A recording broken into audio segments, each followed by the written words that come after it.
Welcome to Mama's Ashram, where wisdom flows, bridging east and west, the spirit grows.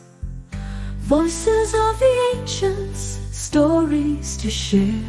In the dance of thoughts, we find our prayer. Welcome to Mama's Ashram, bridging east and west.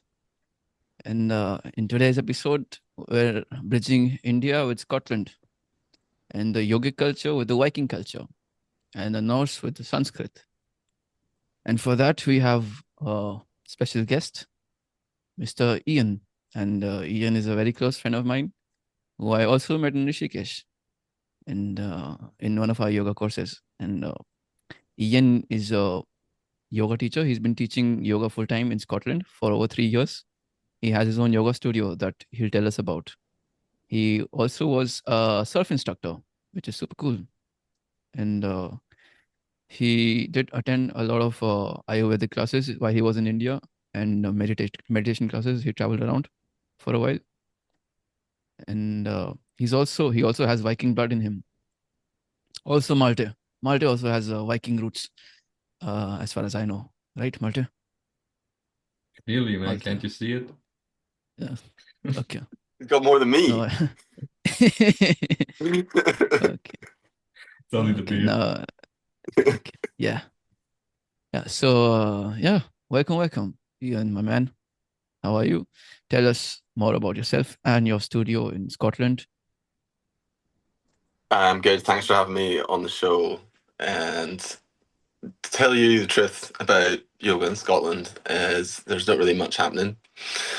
It's not the most exciting thing going on, and that's why I chose to do something about it.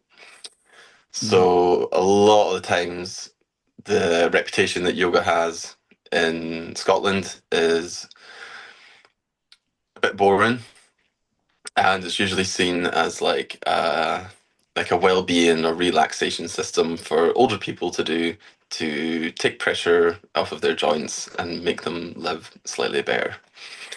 And that is not how I got into yoga, but that is just the kind of stigma around yoga. When I got into yoga, what came to me first was obviously the asana.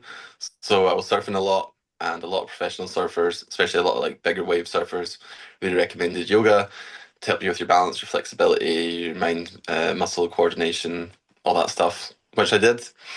And then as I got deeper into like feeling the benefits of practicing, that's when the mind and the breath started to come in a lot more.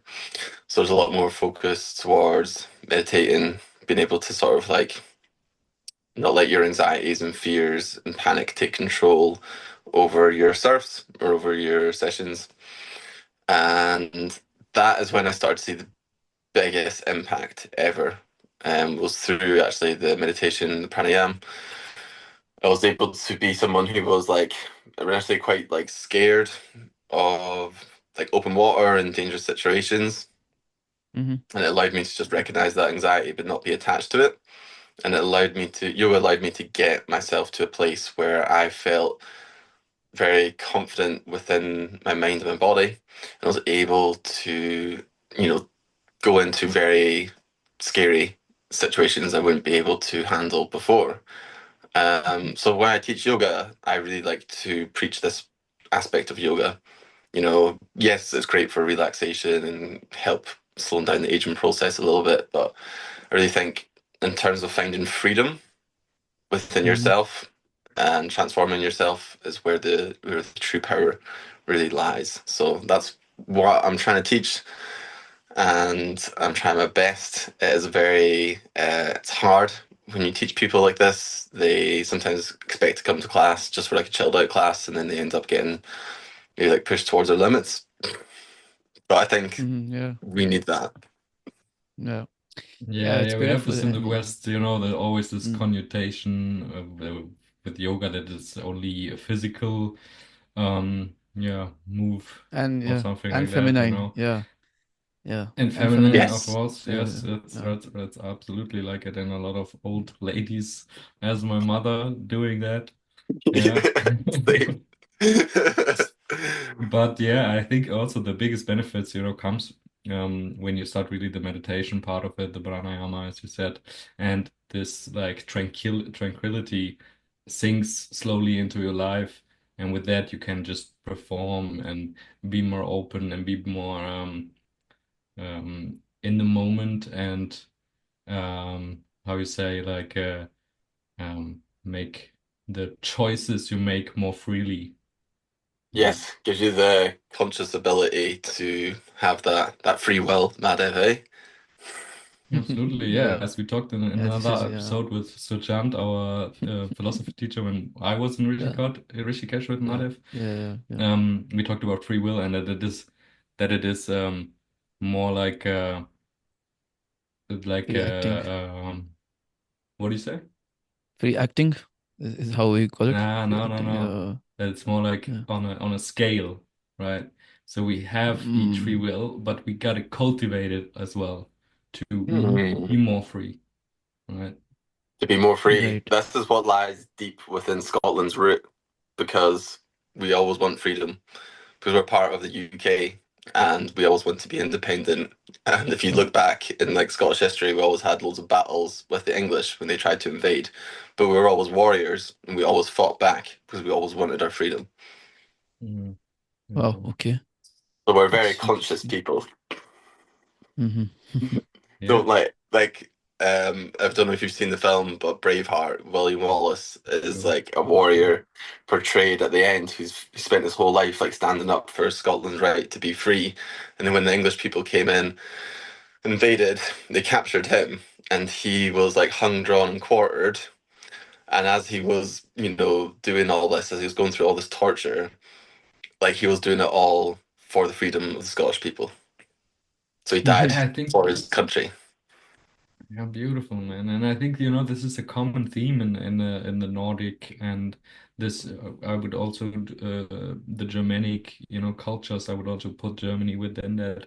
And that it is like a warrior kind of type society and it came out of that at least. And we will always pursue this freedom and we have it also in the German anthem, it's Ah. a big time about freedom, yeah.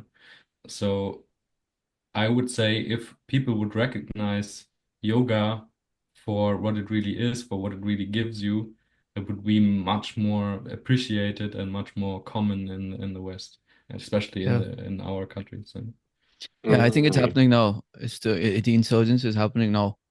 And it's earlier it was just the east.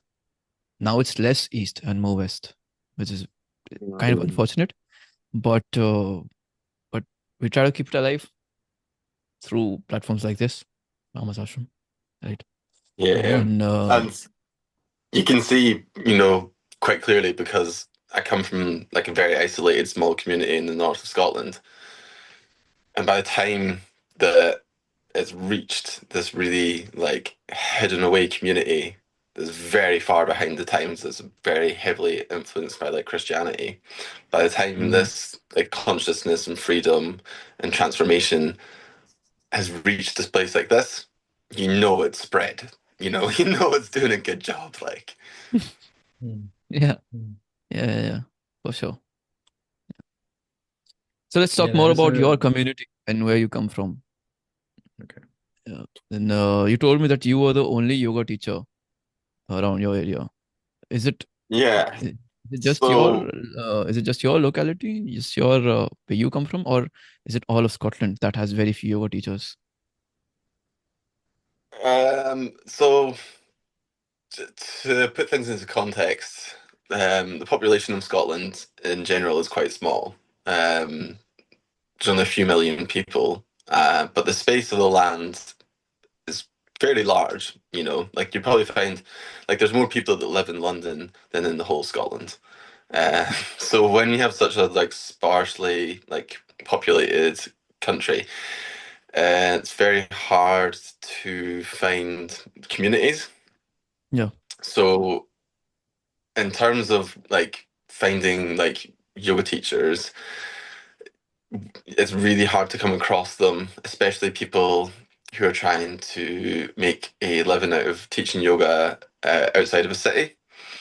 So loads of people tend to always move to the city, and they will start to find, their tribe or their community. But where I come from, and that's like the furthest northern point in Scotland. Place where I grew up is called Thurso, and it's named after Thor. So it's named after the Viking god Thor. It was his river that flows through the land that they named after. That's where I went to school, that's where I grew up, and that's where my yoga studio is. So it's a very, it's kind of like the last stop on the train. When people want to go get like as far away from society as possible, they go onto the train and they just go all the way up and up and up and up. So that's like kind of where I live. So it's quite far behind the times. It's not very much like highly populated, and there's also just like a lack of diversity in education and influence from the outside world. Yeah. So where I come from, there are a couple of people who do teach like yoga, but it's more like fitness-based yoga, like they maybe teach it in a gym or something. But since I've started teaching, I've tried my best to launch a lot more than just like getting people in and trying to get them to do like Ashtanga yoga. Actually trying to teach them a little bit more about like the whole essence of the philosophy behind it, which can be really hard to teach, and it can scare a lot of people away, especially if they're not used to it, they've never heard anything like this. So I have to try really hard to find these really like subtle, easy ways to explain something that's, so large and can be quite complex to wrap your head around, and start to get people to think about that and how they can relate to that in their day-to-day life. So even just what we said about like starting to find freedom within your mind or like freedom within your body, trying to like instead of me trying to go on about like moksha and liberation and enlightenment and all these things, which is going to be very hard to explain, you have to try and just bring it to a really simple level. And slowly there is like a community that I'm building up here that is actually like really responding to it. I've been teaching for just over 3 years now, and there's a few people that have been coming very regularly, and you can see the transformation within them. Like you can see that they are so much more able to just let go of their emotions and their stress. You can see that they are a lot more open-minded. You can see that they just look a bit more genuinely well and have like less suffering within their body and their mind. And a lot of people can say things like it really helps like take control and calm down their anxiety, helps them, with their improving their sleep, which was like what you would get sold as this like well-being system. But people have to step their foot in that door to then want to question like, well, why does this make me feel better? How does it help me get rid of the stress? Why, like, what's going on? And now that I'm starting to get people experiencing that, it's like, okay, well, let me tell you a little bit more about, what's really going on behind the scenes here. So this is where I'm really trying to push things in a direction now, because I know I have enough of a community that would be open to that. So after coming back from our yoga teacher training, I do have a bit more inspiration to start to challenge people a little bit more with like who they really think they are and how they really notice how attached they are to their personality and to their mind and to their thoughts. And so I'm excited to push that a little bit more. That's beautiful. And freedom is something Malte and I talk about a lot in a more micro sense as well as in a spiritual sense, in a way that we relate freedom with rejecting authority. And this rejecting all authority is what our introduction video on YouTube is called, rejecting all authority. That is what we're discussing about. And authority includes the authority of church, religious institutions, of your parents, your friends, and also yourself. Because of your conditioning, Yes. Yeah. The wrong you've got to, identifications, right? and so you got to reject your own authority for yourself. over yourself. That is when you start to become free. That is what freedom starts to mean. I mean, the meaning of freedom starts, it begins after you start to reject Mhm. authority.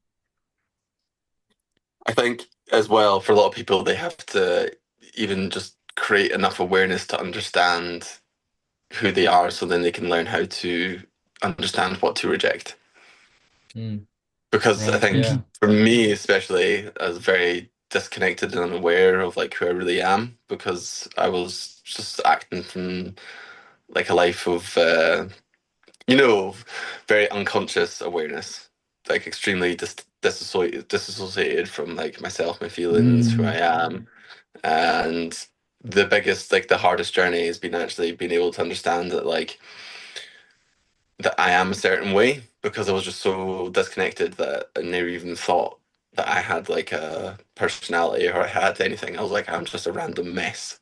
Like I am just the thing that is surviving and getting by and adapting and living Yeah. and calling that thriving. But it was only when I started to practice yoga, then you actually get to notice like, oh, you have these like habits, these routines, these things that you do, that you say, that you Discipline. are.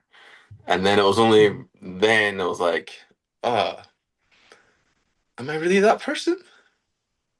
Like, am I really that? Is that all? Is that all there is to it? But then it's very hard, because I think a lot of times now with like the rise of like psychotherapy and that, and the sort of kind of BS spirituality, everyone says like, oh, you just manifest who you really want to be, and that will become you.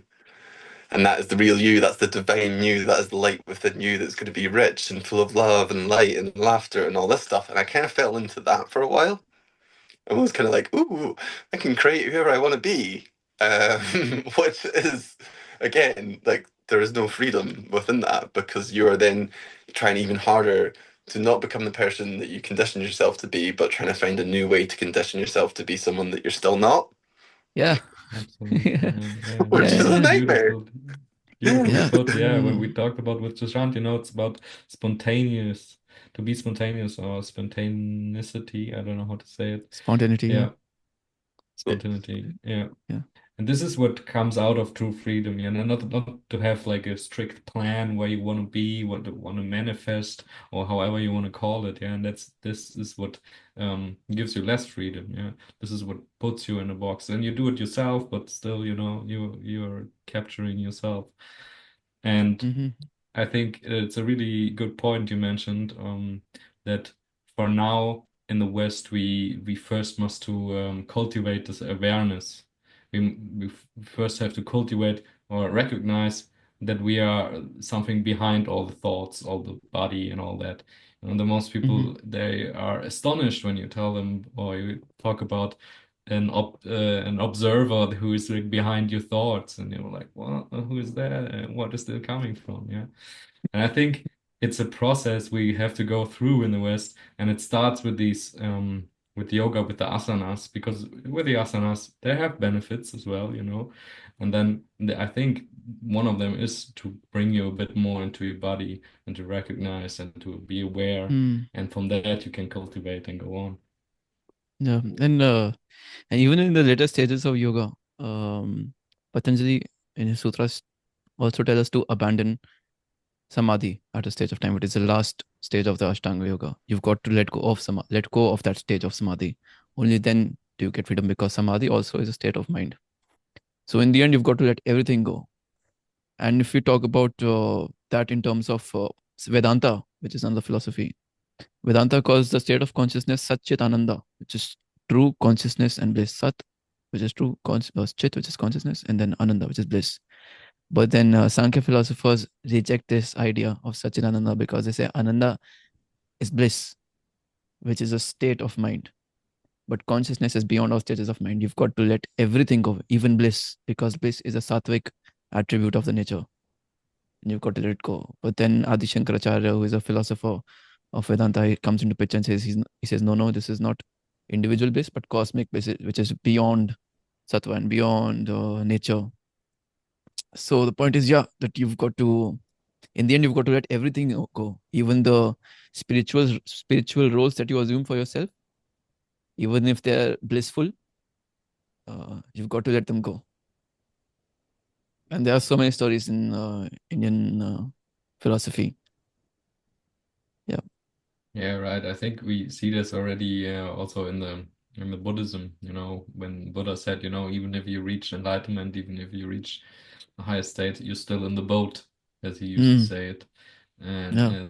the point is to get out of the boat and reach moksha and don't be reborn. Yeah.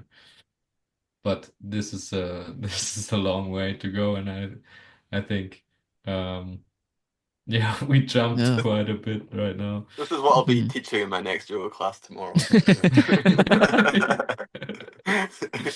See? But I think it's really important to start to create that awareness with people, because it's the only way.